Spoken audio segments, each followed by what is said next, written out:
Hey guys, welcome back to the Noble Broker. I'm your host here with co-host Mr. Nathan Klutznick, and I am your host, Jonathan Lickstein. Today we have a special guest. We're welcoming Bree White, team lead from Breeze to Keys, and also creator of a program we're going to talk about, a coaching platform that we're going to talk about later on, but I'm going to save the name. I know what it's called, but I'm going to save the name for her to give that kind of release for us. Hint, hint, it's called Your Creative Hustle. Anyways. We're going to jump right in. Bree, welcome and thanks for joining us. Thanks for having me, guys. Welcome into the gauntlet. Dun, dun, dun. So Breeze to Keys. Let's start there. Naming, branding. You know this is like your bailiwick, right? This is what you talk about. Yeah. So Breeze to Keys. Is that a play on Bree? Is it a play on keys in real estate? What is it? It is the cheesiest thing I have ever come up with in my entire life, and I wholeheartedly will own that. But it works, and it kind of was a play on Bree, but I did a couple exercises prior to even deciding what the name was going to be. People kept calling me Bree Max or this and da-da-da, and I was like, okay, that's like super extra. So I asked the Peanut Gallery, aka Facebook, and I said, give me 3 words that make you think of me, like descriptive words. And it was interesting to see what people came up with, and then from there I just gathered them all together and took who I thought my persona was, and came Breeze to Keys. So is it actually Breeze, the word, or is it your name? No, like there's a breeze outside. I like it. I got that much swag. Breeze all the way to the Keys. What's the Keys part? The Florida Keys or like Keys? Keys. Yeah, I don't go that far. I do like 4 piers to like North Miami. Gotcha. I like the name. It's catchy. Thanks. That's still a wide range. And talk to us about what that journey has been like starting the team. Because it's a big transition going from an individual agent to a team lead and being responsible for other people. How many people are on your team? So just 1, but I have a couple waiting depending on what I do with my life. So Very good. Yeah. So what has that transition been like for yourself? Going from I am me, I'm covering me, and now I have to set this up for bringing on a team member and being able to scale and grow for more. Yeah, so this is where I thrive. I just, kept it under the rug for goodness knows how long. I started off running brokerages. Well, let me backtrack. I started off as a receptionist and worked every position within a brokerage and had a lot of fun growing agents on an operation level, a trainer level, manager level, and building out offices, restructuring offices, revitalizing failing offices. So I said, why not just do it for a team for myself? Because I was doing it for everyone else, not for myself. And so I wanted to learn individually first, and then from there, learn what it took to be a top team leader. And I don't mean like gross commission, I mean what I bring to the table. And so I built a foundation and all of that, and we're ready to go. It's been a journey. Very nice. When you set out your goals for a team, was it to scale your business or to really help other people? Why did you decide to go from a solo agent to a team? There's a lot of things I don't like doing. And I know and I know that there are other personalities out there that are far more suited than me. So for example, the first person I brought on was my husband, and he's an engineer. And I think that just tells you where and how his mind thinks. And he is so great at all the things I'm not, or don't have the attention span to try and be good at. And so it's a perfect fit. Where were you in your career when you realized you need to surround yourself with people that weren't exactly like you? Early on. So I created the largest Facebook group for a singular brand, Remax, and I do have 30,000 global members in it to date. And I learned early on by managing that Facebook group, because I didn't set out to be the best, largest group for this particular brand. I just wanted a place to put really pretty graphics. And I needed a team there. I mean, running a Facebook group's a lot of work. I can imagine. Oof, a lot of personalities. Yeah.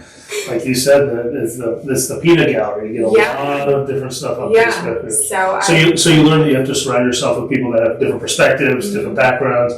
I learned that very early on, and it's one of our hiring principles here is to make sure we find people that aren't like us or anyone else in the room. Yeah, you have to have a complete circle in order to bounce the ideas around. Otherwise, you have a missing piece to the puzzle.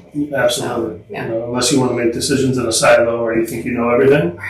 But sometimes it shocks me how, whether it's a newer person or the person with the least amount of experience comes in with the freshest idea, or sees something completely different than we do, having done this for nearly 20 years. So it's important to surround yourself with a diverse group, that's for sure. Completely agree. So what kind of real estate are you focusing on now? We understand you're working to build your team. Yeah. Why?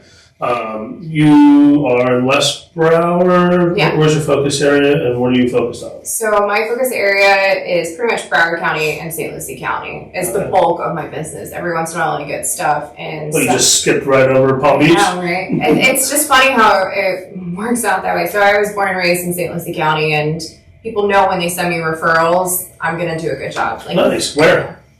I grew up in the Morningside area. Okay. Yeah. You still like going up there ever? I did.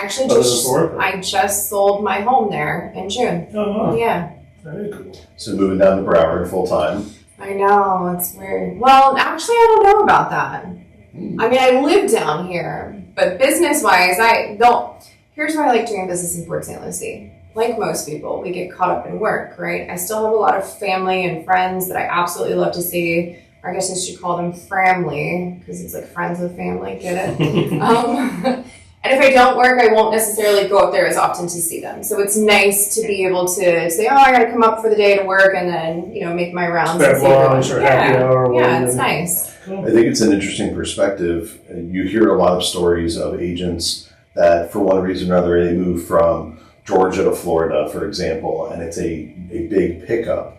But in reality, you could be as close as St. Lucie and Broward, an hour and a half apart, and it's the same kind of separation like you are. You're starting fresh, you're starting over. You don't have the network in Broward County that you had growing up in St. Lucie. So it's true. It's a transition.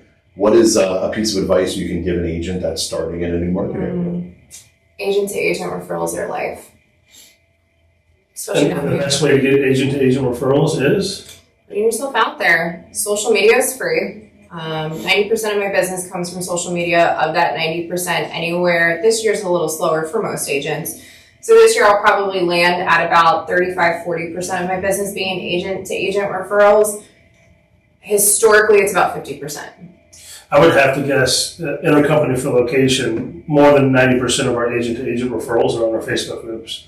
100%, people come out looking for, I have a client in Tampa who can help me in Tampa. And whoever has the most professional and best track record and presence on there that responds quickly seems to get the referral. Some of my best friends started from Facebook real estate groups, and they live in different parts of the country and even different parts of the world, like Australia and Canada, and it would have never happened if it wasn't for social media. It all goes back to putting yourself out there. Yeah. So your husband's an engineer and he's on your team. We talked about different personalities. Engineers have very different personalities than salespeople, right? Do you guys have any children? Or We have one. Boy, girl? A boy. He's 20, and he even asked, he's like, why is Dad like this? And I'm like, well, because he's an engineer. That's the answer. Sorry, my husband's an engineer. You're at Peters. Okay. That's funny. So he's 20, so he's older now. Because where I was going with that kind of is if your relationship is involved with your work or vice versa, how does that impact your kids or your schedule or anything like that? We're actually really good together. We're a yin and a yang. I think in the beginning it's hard because we do work so differently, but that's where you have to have that open-mindedness when you go to the table of, okay, well, your brain works this way, my brain works this way, how can we meet in the middle to have a meeting of the minds to really just be cohesive?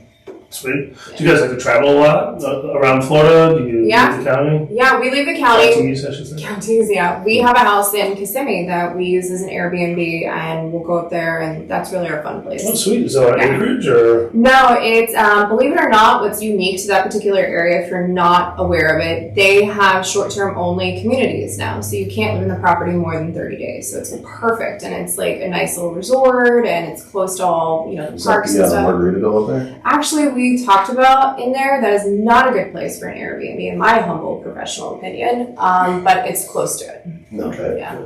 So I want to go back to social media that you brought up there. A great way to start in real estate. Several people do that, and honestly, it continues to be a resource.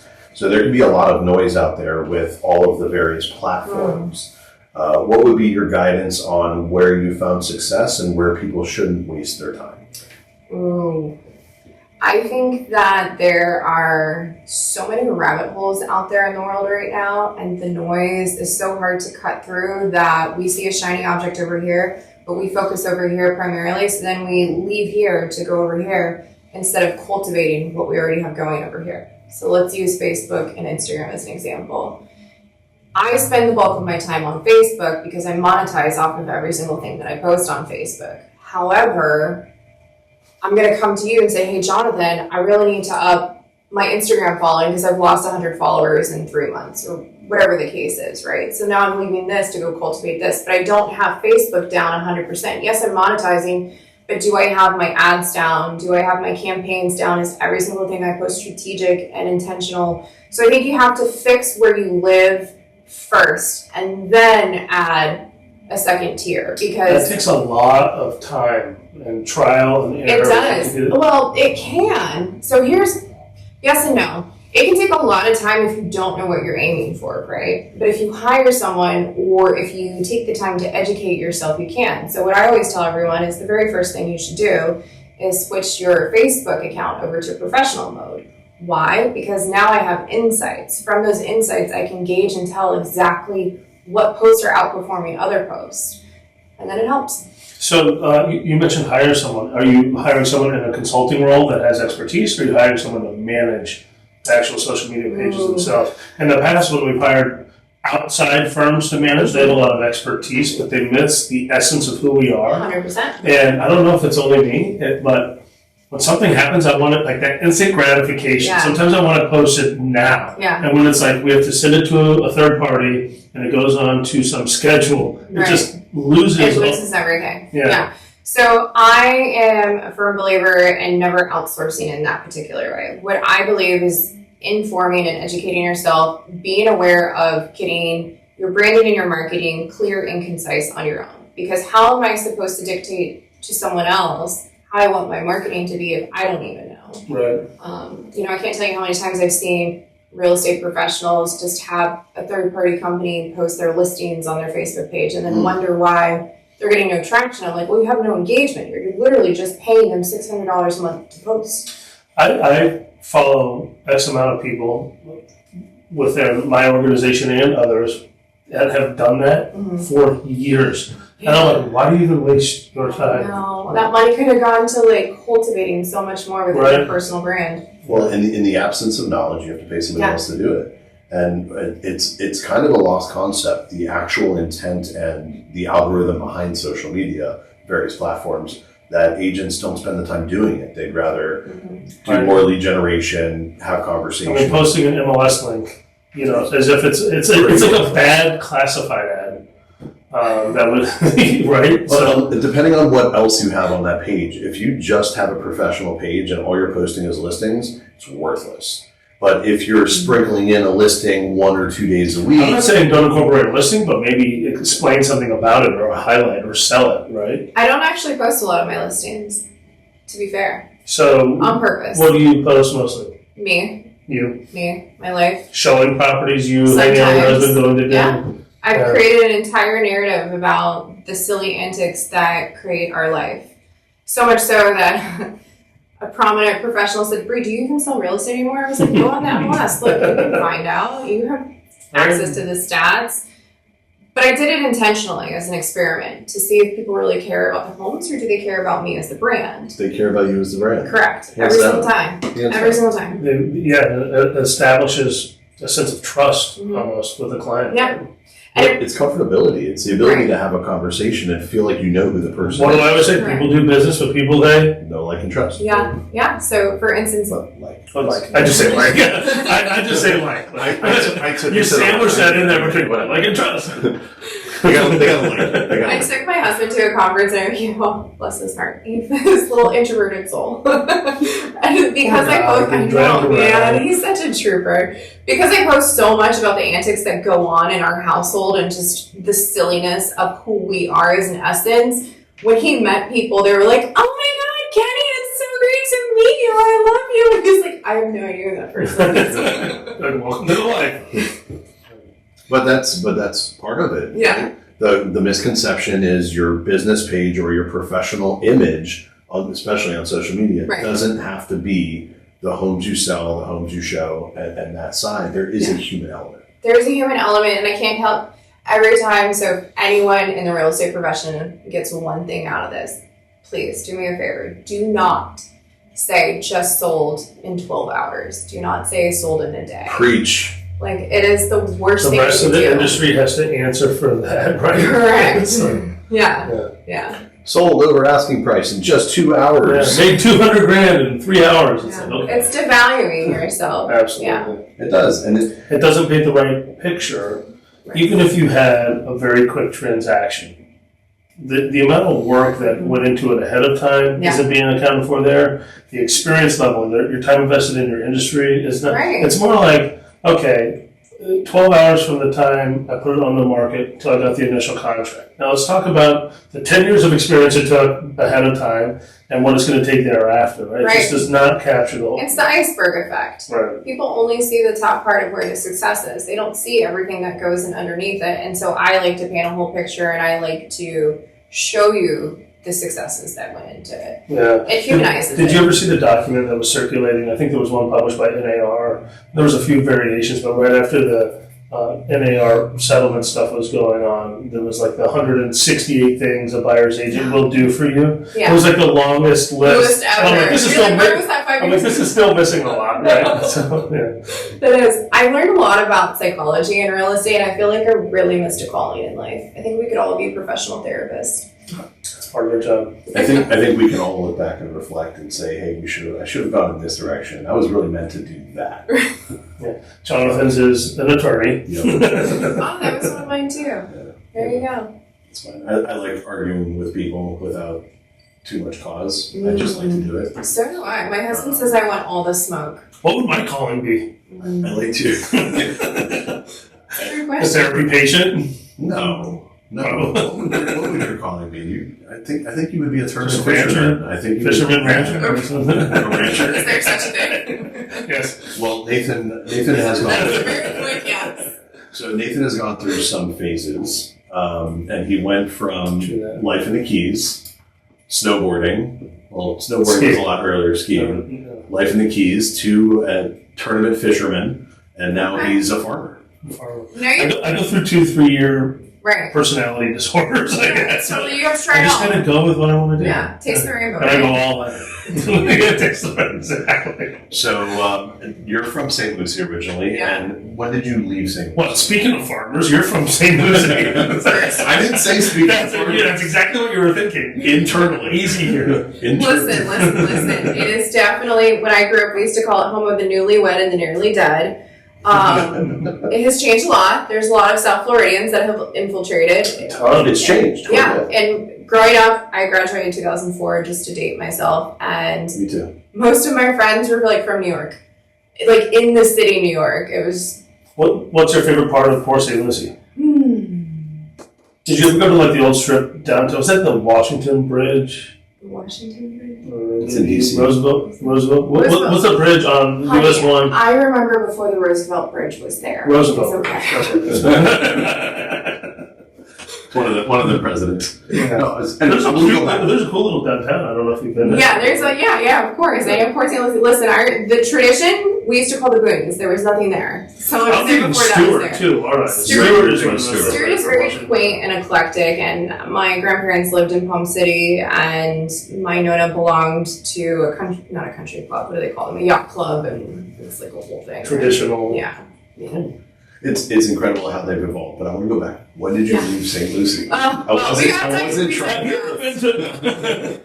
So I met a boy, and his friend moved up there, so that was probably, when did I meet him? 2000. I moved up here, or down here, I should say. I moved down here in 2008. Okay. And shortly after, started in real estate, October of 2008. So 2008, we had the market crash, right? And you fast forward a little bit, and that's where the development really started in St. Lucie. And now we look at what it is today, and it's the migration center. It's insane. So the growing up, it started before that, right? It did. I mean, there were so many people in the 2004 or 5 racing up there. It was the fastest growing city in the nation when I was in high school. Oh, wow. Yeah. So, it's changed. So you've been you got your license in 2008 or no? No. I started off as a receptionist, worked every position within a brokerage except for broker owner, and I even had a brief partnership with someone. We were flying back and forth on his private jet. That was fun. It wasn't a breeze partnership? Sorry. That's a good one, though. It's the king of cheesy jokes. We were going between Virginia and South Florida. So, yeah. Virginia, nice. Yeah. So where do you see your team, like what's your forward outlook? Do you want to do this for a long time, if we're talking honestly? Do you see yourself building up for 3-4 years and then transitioning it over? So practicality-wise, there's 2 routes it could go. We'll see how the cards land, but definitely building the team out because I know what we bring to the table in the campaign that we're getting ready to launch is like nothing that any agent has done in South Florida before, which is really fun. And then from there, either growing it into a massive team or selling it or becoming my own little boutique see where broker. it goes. Yeah. You know, the only guarantee about a business plan is it'll be different. Right? Yeah, 100%. That's why I'm like A, B, or C. Which card? It's so important to have it and pivot when you need to, right? Right. But very tough to follow. Yeah, Even if you pick one direction. it's true. You never know. So let's go into your newest, I'm going to say hustle, your creative hustle. Yeah. Why and what? What is it? What is the creative hustle? So to be honest, your creative hustle, I have a tendency of buying URLs and then just sitting on them, and then I find purpose for them later on. It was on my vision board for a really long time, just the phrase "your creative hustle," and it wasn't meant to be anything other than I like a creative hustle. My creativity is my brand, and it's time. So for the last almost 8 years. Has been 8. This month. Wait, we're in October, right? We're in October. Oh boy. Well, almost the end of 2020. Well, the episode will be in November, but we're recording this in October. Okay, perfect. So we're not supposed to mention page 3. It's already on there. So it'll be 8 years in November. Me. Yeah, 8 years in November 2024 that I will have had this Facebook group, and it started off as a hobby. Gave me incredible opportunities. I've been on podcasts. I was the top downloaded podcast for Adam Contos, the former CEO of Remax, Start With a Win. The only person who beat me out that year, though, because it was like the second top, I should rephrase, was some football player, and I'd have to ask my husband his name. It wasn't for that football player. It wasn't Patrick Mahomes, was it? See the play there. But, yeah, so it was a hobby turned into I'm just really good at what I do. And now it's time to turn into business. And so what your creative hustle is I create clarity and conciseness around people's marketing and branding. I don't do paid for hire work. I should say very seldomly I do paid for hire work. But I do coaching and training, and there's nothing more rewarding than watching someone feel empowered that they have owned their own brand, and they now can either be educated enough to hire someone who complements them for some of the tactical stuff they're not good at, or be able to go out and create their own brand. Interesting. You make a good point. When you're a business owner or an agent, when you see your new logo or your new brand, your theme, and it hits, it is such a rewarding feeling, and it motivates you. So I never thought of it that way. There's a scientific process to creativity. It's Googleable. You can find all the steps you'll go through along the journey of your creative process, and you will hit every single step of that way. And what I found really interesting through this Facebook group that was all about creativity and marketing is I would watch these people, and it's the same process every time. Someone would join the group because someone told them to join the group.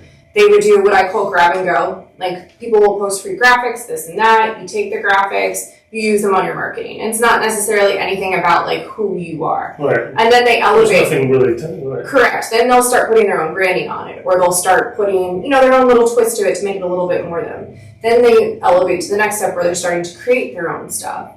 And it just evolves from there. And it's so rewarding to see the joy in people. Yeah, that's really neat. Yeah. It's the ownership and the pride that they get from presenting and representing their own brand, their own image, 100%. their own journey. So where do you anticipate that going, or is there really no master plan? It's plan D, all of the above. That's gonna be my moneymaker more so than real estate ever will.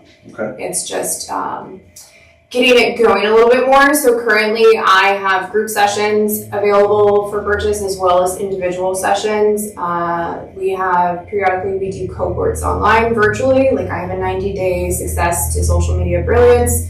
I'm launching a learn at your own pace course, which will be create your own brand in 12 months or less. I have digital downloads. So who's your key demographic that you're going after? Is it real estate agents, or is it any business owner? Small business owners and realtors. Yeah. And so would you say that if someone's just struggling to come up with their own brand or who they are, your program could help them kind of learn that? 100%.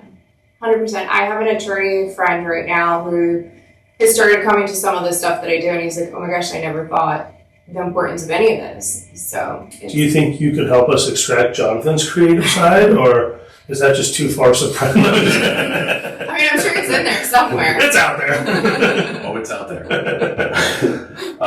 So I'm going to do something different. We haven't done this in a prior session. I haven't done this since our last rendition.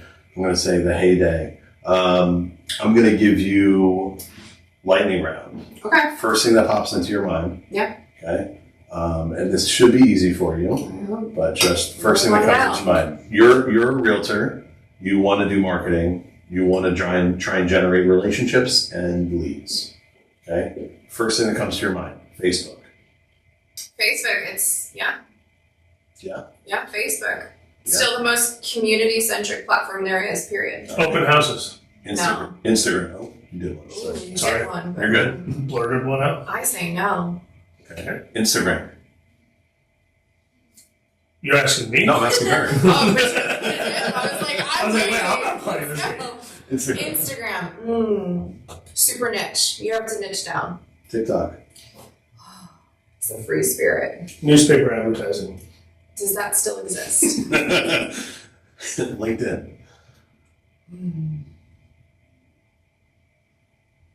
It's spammy. Spammy. I agree with that. What's our problem with it? Twitter.